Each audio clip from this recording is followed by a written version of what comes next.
we all have defining moments in our lives. Moments that occur that really change the way that we view our past and change our impressions of the things of the past. But more importantly, they really affect our future decisions, and they drive the way that we think in the future and the way that we analyze situations and the way that we choose. Whether that's a good thing, like new education or a new job or some sort of success or a birthday or an anniversary or something positive that's happened. This can change the way that we make decisions in the future, but it also changes the way that we look at our past. And this also happens with negative things, whether that's a pain or a loss or a hurt. It changes how we look at our past, and then it also puts a new caution when we are taking future decisions.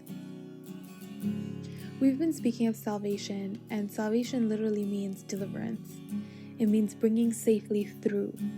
It means keeping from harm. And we've been looking at it as a defining moment, the acceptance of salvation. We've been looking at it as that moment that someone chooses to accept Jesus into their lives. And it is a defining moment. It is a life-changing moment. And that is how we've been looking at salvation right now. But as we approach speaking of the 3 stages of salvation, I would like to change that narrative a little bit in our presence to say that salvation is something that is a defining moment but simultaneously impacts our future. It is a defining moment that turns into a journey, and it turns into a walk.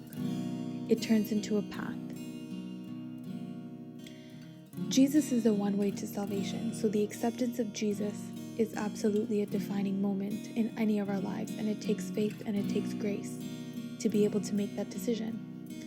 But then when it comes to the 3 stages, we are going to speak of the past stage of salvation, the present stage of salvation, and the future stage of salvation. This gives it sort of a continuity. It is not just a defining moment and that's it, but it is a day-by-day walk, path, journey, adventure, whatever you want to call it. It is something that is an ongoing process. It's almost like when my parents gave birth to me, they didn't just leave me there to allow me to raise myself to my own devices. They were patient, there were ups, there were downs, but it's like raising a child. When you are brand new to salvation and you have no idea what anyone's saying to you and you don't really know how to pray or you don't really know how to worship, it's a journey, it's a process until one day you are the one who is going to be speaking to someone else about salvation and sharing salvation with them. So when it talks about the past, salvation makes you think differently about your past, but it also wipes your past clean. It's in the present, that moment that you accept Jesus, but also every active moment after that. Because we actively have to decide in the present moment to choose Jesus's way, even if that's tough. Because we know that in the present, if you choose to do it Jesus's way, it'll impact your future. And it impacts the way that your future looks. And it also makes you look at your future from the present, where you are right now. It makes you look down that path, and it makes you see what Jesus wants for you. It makes you see what God has made you to be and made you to do.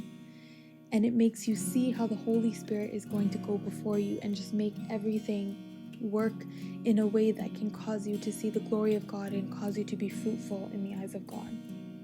So these are the 3 stages that we are going to be talking about in the days to come. We are going to be speaking about the past, the present, and the future stages of salvation. God bless you.